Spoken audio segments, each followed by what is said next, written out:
हाय सांग मैंने केमती अच्छा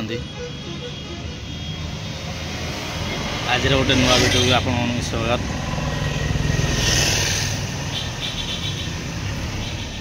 आज गोटे भल विषय आलोचना करिया जहाँ हूँ क आउ ख समस्ते जानी क आउ ख दीटा अक्षर वर्णबोधर दीटा अक्षर जो अक्षर कि आम छोट बेले स्कूल जीवा मात्रे आमको गुरुजी पढ़ाई था।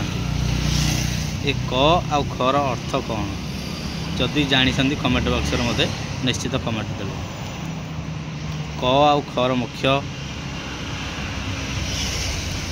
समस्ते जानी किंतु किए हेले तो काम लगौना। आजिकल ये दुनिया रे बंचा गले समस्त अर्थ दरकार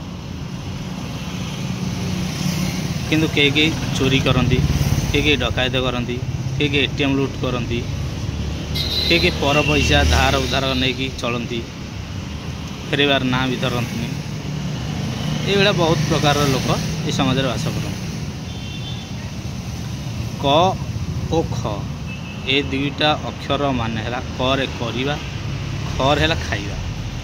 ये दुईटा प्रथम आमको वर्णबोधर प्रथम शिखा जा कहीं आम जितेबले मनीष हो जन्म नहींचे आम जीवन में किसी ना कि करवा कौन करवा कर्म करवा। भगवान आमको जन्म देइछंती माने आमको निश्चित कर्म देइछंती आम हाथ में जहाँ होम से कर्म करवा ता माने नुह आम बसिक खाइबा काम करवा तापर खाइबा। किंतु किछि लोक थांती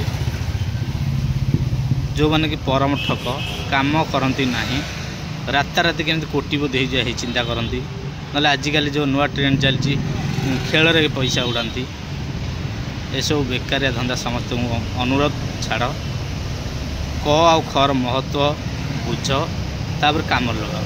आम हाथ में जे कौन काम होना कहीं जहाँ हाथ में जहाँ भी होची से काम कर मो हाथ में जहाँ होची तुम हाथ में जहाँ बस से कर जे कौन काम कर जो थे अर्थ उपार्जन हो पार। तेणु समस्त मोर अनुरोध करंतु आ खातु जदि काम कर बल ना काम करें ना खाइबा दरकार ना खाइबा भी छाड़ दियो। जदि काम करें खाइबा कौटू खाइबा आस कौटू। तेणु समस्ते कर्म करने को चेष्टा कर। आमको जमी गुरुजी शिखई क आउ ख ए क खर महत्व रख समस्ते कर्म करने को चेष्टा कर। रही जय जगन्नाथ।